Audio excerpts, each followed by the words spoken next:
इलाहाबाद की संधि 1765 भारतीय इतिहास में एक महत्वपूर्ण मोड़ थी, जिसने भारत में ब्रिटिश शासन की नींव को मजबूती प्रदान की। यह संधि बक्सर के युद्ध 1764 में शाह आलम द्वितीय, शुजा-उद-दौला और मीर कासिम की संयुक्त सेनाओं की हार के बाद रॉबर्ट क्लाइव और भारतीय शासकों के बीच हुई थी।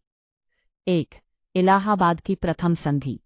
तारीख 12 अगस्त 1765। पक्ष रॉबर्ट क्लाइव और मुगल सम्राट शाह आलम द्वितीय। मुख्य शर्तें। दीवानी अधिकार। मुगल सम्राट ने ईस्ट इंडिया कंपनी को बंगाल, बिहार और उड़ीसा की दीवानी राजस्व वसूलने का अधिकार स्थायी रूप से दे दी। अवध के क्षेत्र।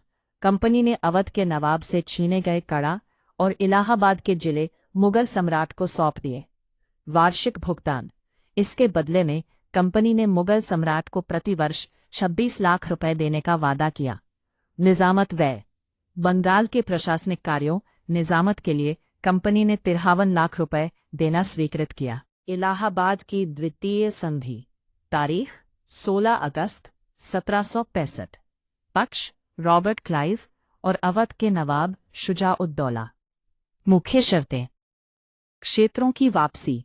कड़ा और इलाहाबाद को छोड़कर अवध का शेष राज्य नवाब को वापस कर दिया गया। युद्ध का हर्जाना। नवाब ने कंपनी को युद्ध के हर्जाने के रूप में 50 लाख रुपए देना स्वीकार किया। मुफ्त व्यापार। कंपनी को अवध में कर मुक्त व्यापार करने की सुविधा प्रदान की गई। सैन्य सुरक्षा। नवाब को अपनी सुरक्षा के लिए अंग्रेजी सेना रखनी पड़ी, जिसका खर्च स्वयं नवाब को उठाना था। चुनार का किला। चुनार के किले पर अंग्रेजों का अधिकार बना रहा। संधियों का महत्व। इन संधियों के माध्यम से रॉबर्ट क्लाइव ने बिना प्रत्यक्ष शासन किए बंगाल की सत्ता पर नियंत्रण पा लिया। इसी के साथ बंगाल में द्वैध शासन की शुरुआत हुई, जहां शक्ति अंग्रेजों के पास थी और जिम्मेदारी नाममात्र की नवाब के पास। सरल शब्दों में कहे तो अंग्रेजों ने अब भारतीय राजाओं को अपना पेंशन भोगी और आश्रित बना लिया था।